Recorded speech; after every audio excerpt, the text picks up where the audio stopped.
नमस्कार, मैं कमलेश कबीर आपका एक बार फिर स्वागत करता हूँ इस नए एपिसोड में। और दर्शकों से मैं मेरे सभी व्यूअर्स से अपील करूँगा कि इस वीडियो को जो है वो अंत तक ज़रूर देखें, साथ में इसको सब्सक्राइब करें, लाइक करें और शेयर करें। तो आज के एपिसोड में हम बात करेंगे राजस्थान सरकार की, क्योंकि इलेक्शन आने वाले हैं और राजस्थान में जो है हमने देखा है कि पिछले कुछ सालों से और कुछ सालों से नहीं 2000 के बाद की अगर हम बात करें तो एक बार जो है वो कांग्रेस की सरकार आती है और एक बीजेपी की सरकार। कोई भी जो सरकार है वो स्थायी मतलब दोबारा रिपीट नहीं होती है। और 2000 के बाद में तो एक ऐसा समीकरण सामने आया है कि 5 साल जो है वसुंधरा राजे मुख्यमंत्री रहती है और 5 साल के लिए अशोक गहलोत मुख्यमंत्री रहते हैं। अब यहाँ पे कांग्रेस पार्टी के लिए कितनी मुश्किलें हैं उसकी भी हम बात करेंगे, लेकिन साथ में हम बात करेंगे फ्री की जो रेवड़ी कल्चर जिसकी इंडिया में जो है वो बातें की जाती है उसके ऊपर। ऐसा क्यों करेंगे? क्योंकि राजस्थान में जो है अभी मुख्यमंत्री अशोक गहलोत ने जो है वो अगस्त महीने में 10 अगस्त से जो है एक फ्री के मोबाइल योजना की शुरुआत की। और उस योजना में जो है वो राजस्थान प्रदेश की जो महिलाएं हैं, और महिलाएं भी कौन सी है मैं आपको बता देता हूँ, क्योंकि इससे पहले राजस्थान सरकार ने जो है वो एक चिरंजीवी योजना स्टार्ट की थी। और उस चिरंजीवी योजना ये एक उनका जो है वो स्वास्थ्य की दृष्टि से जो था वो एक ऐतिहासिक फैसला था जिसकी बाकी स्टेट भी जो है काफी प्रशंसा कर चुके हैं। लेकिन अब जो ये है मोबाइल फ्री के जो मोबाइल जो बांटने का जो एक डिसीजन लिया है, इस पे जो है वो कहीं ना कहीं थोड़े से सवालिया निशान उठने लगे हैं। ऐसा क्यों होने लगा? क्योंकि एक तो जो है वो चुनाव नजदीक आ रहे हैं और चुनाव नजदीक आने के बाद में जो है पिछले 4-5 महीने में हमने देखा है कि अशोक गहलोत जो है वो धमाधम, या इसको कहते हैं कि बड़े जोर शोर से जो है वो नई नई स्कीम जो है वो जनता के सामने पेश कर रहे हैं, प्रस्तावित कर रहे हैं। इस योजना में जो है उन्होंने किया कि 10 अगस्त से जो है वो राजस्थान प्रदेश की महिलाएं, और महिलाएं कौन सी उस पे भी हम बात कर लेते हैं। पहले ये डिसीजन लिया गया था कि चिरंजीवी योजना में जो मुखिया है, जो चिरंजीवी योजना में जिनके नाम जुड़े हुए हैं, और ऐसे लगभग लगभग जो है वो राजस्थान में 1 करोड़ 33 लाख महिलाएं थी।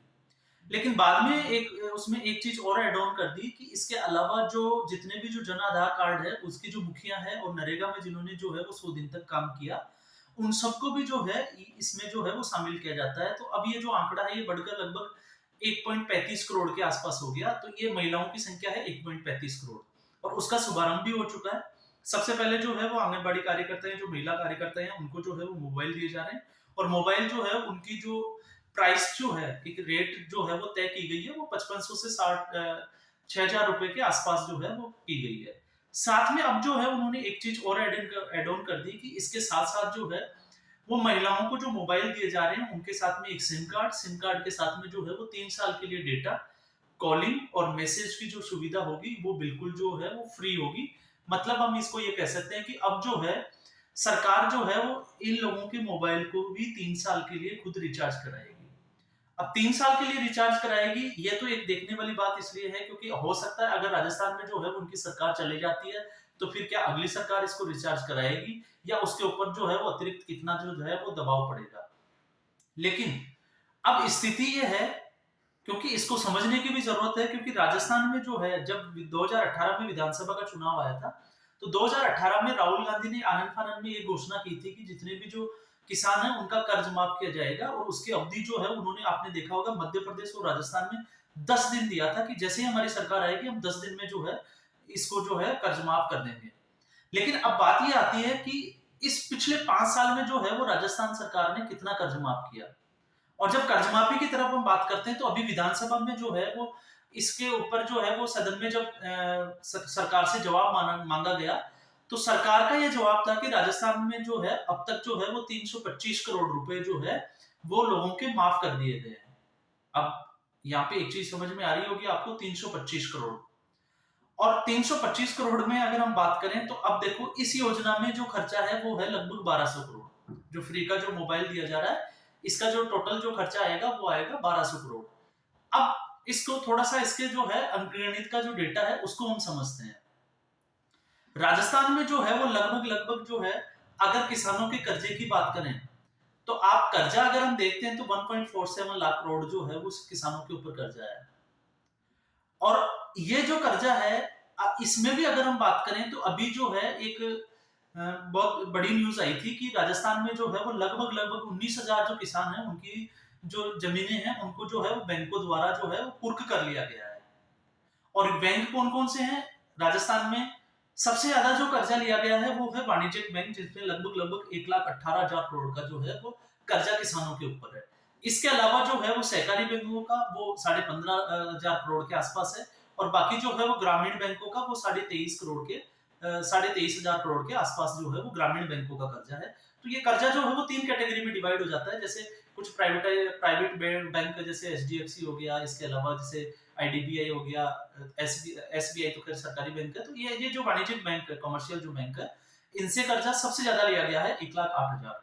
इसके अलावा सहकारी सहकारी समिति आप सब लोग जानते हैं, सहकारी बैंक, तो उससे जो है इसका जो आंकड़ा है वो है 15,337 करोड़। और उसके अलावा जो है मैंने आपसे बात की कि ग्रामीण बैंक जो है उनका कर्जा है। अब जो है इसमें 19,000 जो किसानों की जो संपत्ति सॉरी जमीनें जो कुर्क की गई है, उसमें लगभग 4,500 जो है वो किसान अलवर के हैं। और इसमें राजस्थान में अगर हम देखें तो राजस्थान जो है वो किसानों के कर्जे के अगर उसमें देखें आधार पे जो है वो छठा स्थान रखता है। सबसे ज्यादा जो है वो अगर प्रथम स्थान की बात करें फर्स्ट पोजीशन पे, तो वो है तमिलनाडु। तमिलनाडु के जो किसान है लगभग 4.5 लाख करोड़ के आसपास उनका कर्जा है। और राजस्थान में जो है ये लगभग जो है ये 1.47 लाख करोड़ के आसपास है। तो राजस्थान की इसमें 6th पोजीशन है। तो स्थिति जो है वो वाकई में दयनीय है। और दूसरा जो है इसको ऐसे भी समझ सकते हैं क्योंकि राजस्थान में जो है वो मानसूनी खेती होती है, बरसाती खेती, क्योंकि पानी की जो संसाधन है उनकी बहुत ज्यादा कमी है। तो इस सिचुएशन में जो है वो राजस्थान में जो है वो किसानों की स्थिति और दयनीय हो जाती है। जब मानसून की बारिश अच्छी नहीं होती या एक बार में जब बारिश ज्यादा हो जाती है, तो दोनों में ही है जो है वो फसल खराब हो जाती है। और पिछले साल हमने देखा था कि पाला पड़ने की वजह से भी जो है फसलें खराब हो गई थी। अब आगे हम इसमें थोड़ा सा आगे बढ़ते हैं, तो अलवर के जो किसान हैं वही जो है वो आत्महत्या राजस्थान में सबसे ज्यादा अगर किसानों की आत्महत्या के आंकड़े की बात करें तो वो भी अलवर में ही है। और आत्महत्या करने का कारण क्या है? किसानों का कर्जा। अब गवर्नमेंट जो है, सरकार जो थी, उसने एक जिसको कहते हैं कि एक सफुगा टाइप का एक जो है वो जनता के सामने भद्दा मजाक जिसको हम कहते हैं। तो ये जो है ये उन्होंने बोला कि कर्ज माफ हम कर देंगे, और इसकी लिमिट जो है इन्होंने तय की गई थी कि हम 2 लाख तक के जो 1 लाख से 2 लाख तक जो जिनका कर्जा है उनका हम माफ करेंगे। लेकिन कभी इन्होंने ये नहीं बोला कि कौन से बैंकों का करेंगे, क्या करेंगे, वो सारी चीजें, क्योंकि इन्होंने सिर्फ चुनाव जीतने तक के ये सीमित था। और उसके बाद में तो मेरे ख्याल से राजस्थान में जो है वो राहुल गांधी ने कर्ज माफी की बात भी नहीं की होगी। अब हम सीधा इस पे आते हैं कि कर्ज माफी में जब हम आते हैं, तो अगर किसी का अगर हमें जैसे बात करते हैं जनता की, तो जनता का अगर हमें फायदा सोचना है तो फ्री की रेवड़ी कल्चर में इसलिए उठा रहा हूँ क्योंकि फ्री की रेवड़ी कल्चर के बजाय जो होता है वो सबसे जो बड़ी समस्या होती है वो होती है कर्ज। अगर किसी इंसान के ऊपर कर्ज चढ़ जाता है तो पहले उसको वो कर्ज के बोझ तले जो है एक सबसे बड़ा चीज होता है तनाव। और तनाव की स्थिति में ही जो है वो लोग जो है वो दब के उसमें जो है वो आत्महत्या कर लेते हैं। और रिकवरी जो एजेंट होते हैं ये हम सबको पता है, क्योंकि हम चाहे कार ले, चाहे घर ले, चाहे हम किसी से लोन ले, तो कर्ज माफी की जब कर्ज हमारे ऊपर हो जाता है तो रिकवरी एजेंट कितने बार कॉल करते हैं और वो क्या-क्या वो चीजें करते हैं वो सबको पता है। खैर वो भी हमारा मुद्दा नहीं है। हमारा मुद्दा इतना ही है कि जब चुनाव नजदीक आने वाले हैं, तो चुनाव नजदीक में जो है हम फ्री के जो है वो मोबाइल बांट रहे हैं और भी जो है वो स्कीम लॉन्च कर रहे हैं और वो स्कीम हम दे रहे हैं। तो क्यों नहीं हम जो है इसी स्कीम की बात कर लेते हैं मोबाइल की। इसको हम ऐसे समझ सकते हैं कि इस स्कीम में जो है वो सरकार ये कहती है कि हम लगभग जो है वो महिलाओं के फायदे के लिए जो है वो 1200 करोड़ रुपए का इसके लिए हमने बजट तैयार किया है। मतलब 1200 करोड़ रुपए जो है वो गवर्नमेंट फ्री के मोबाइल बांटने में खर्च करेगी। अब हम एक नॉर्मल एक आंकड़ा लेते हैं, क्योंकि किसानों पे जो कर्जे की अगर हम बात करें तो ज्यादातर जो किसानों की संख्या है उसमें यही देखा गया है कि 2 लाख तक के आसपास का जो है उनका बैंकों का लोन है, कर्ज है। और अगर हम इस 1200 करोड़ में अगर 2 लाख रुपए के हिसाब से अगर किसानों का कर्ज अगर सरकार चुकाती है, तो लगभग जो है वो 60,000 किसान जो है वो ऋण मुक्त हो जाते हैं। तो ये 60,000 जो परिवार है, यहाँ पे हम मोबाइल मोबाइल का क्या उपयोग है वो हम बाद की बात है, लेकिन 60,000 परिवार जो है वो किसानों के वो ऋण जो है वो कर्ज माफ हो जाते हैं। तो ऐसे ही हम बहुत सारी जो है वो स्कीमें देखते हैं चुनाव से पहले। तो अब ये जो है ये सरकार के जो है वो समझ में आता है कि सरकार जो है वो काम किस तरह करती है, क्योंकि जब चुनाव आना होता है तब ये ऐसी जो है स्कीम लाती है, लोगों को ललचाती है। और साथ में मैं अब आपको एक चीज और ऐड ऑन कर देना चाहता हूँ, क्योंकि जब मैं मीडिया में ये खबरें देख रहा था तो मीडिया में मैंने देखा कि जो औरतें जो है वो मोबाइल के लिए लाइनों में लगी हुई है और वो मोबाइल लेने जा रही है। किसी का आज नंबर आ गया तो ठीक है, किसी का कल आ गया, तो वो तमाम तरह की चीजें, खैर चलो ये चीजें भी जो है वो चलती रहती है। लेकिन जब मीडिया ने कुछ जो नेशनल मीडिया के जो चैनल के जो कुछ लोग थे, जब उन्होंने ऐसी ही महिलाओं से जब बातचीत करने की कोशिश की, तो जब उन्होंने पूछा कि आप लोग जो है आपको मोबाइल मिला तो कैसा लगा, तो उनका जवाब था कि बहुत अच्छा लगा और मिला तो लेना भी चाहिए। लेकिन जब उनको ये पूछा गया, क्योंकि चुनाव का माहौल है, तो मीडिया भी जो है वो कहीं आपको पता है सर्वे करने के लिए और ग्राउंड रिपोर्ट करने के लिए जो है ऐसी जगहों पे पहुंच ही जाते हैं। तो उसमें जब औरतों से ये पूछा गया कि आप लोग जो है वो आने वाले चुनाव में वोट किसको दोगे, तो कुछ औरतें जो थी वो बड़े मतलब मोबाइल उनके हाथ में है फ्री का जो है, तो उनको बोल तो रहे हैं कि हमें अच्छा लगा, लेकिन जब वोट देने की बारी आई तो उनका जवाब आता है कि वोट तो जो है हम मोदी को ही देंगे। तो ये जो है आजकल हमने ये देखा है कि पिछले कुछ सालों से जो है वो मतदाता जो है वो ज्यादा जागरूक हो गया। मतलब अगर किसी सरकारी स्कीम में उसको फायदा होता हुआ दिखाई दे रहा है तो वो डेफिनेटली उसके लिए जो है वो आगे आ जाता है और उस फायदे का जो है वो लाभ भी उठाता है। लेकिन जब वोट देने की बात आ जाती है तो वोट देने पे जो है वो सीधा सीधा जो है वो अपने एक माइंडसेट रखता है कि हमें वोट किसको देना है। और ये एग्जांपल 2018 के बाद में जो विधानसभा के चुनाव थे राजस्थान में, उसमें भी हमने देखा कि राजस्थान में वसुंधरा की सरकार थी, वसुंधरा राजे की सरकार के बाद में जो है वो अशोक गहलोत की सरकार आई।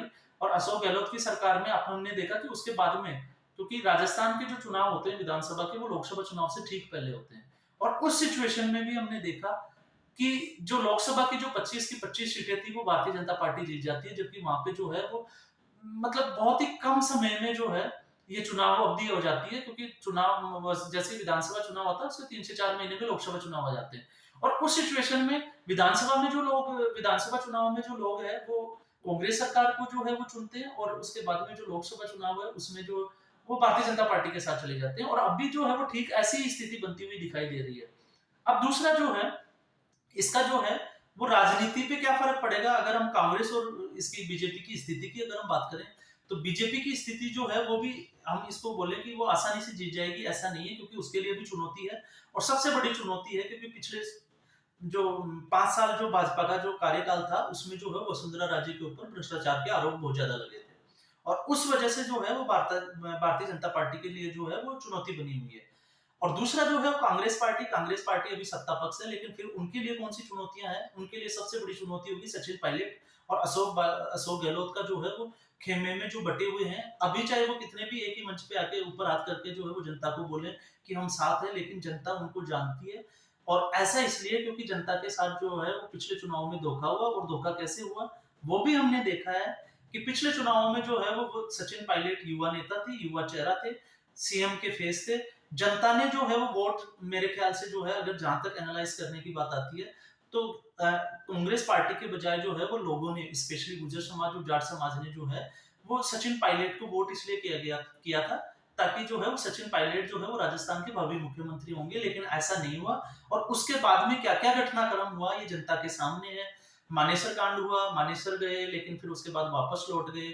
इसके अलावा जो है वसुंधरा राजे की जो है वो उसके ऊपर कार्रवाई को लेके जो है सचिन पायलट ने एक दिन का अनशन किया।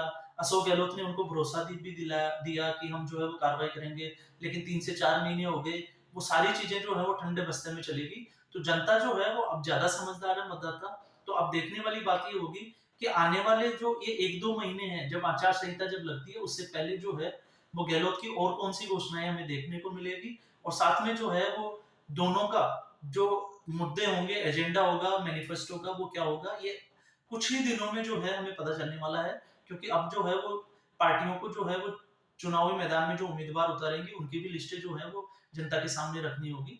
तो आज के एपिसोड में बस इतना ही। फिर एक एपिसोड के साथ में आपके सामने हाजिर होऊंगा। तब तक के लिए आप सभी को मेरी ओर से शुभकामनाएं। धन्यवाद।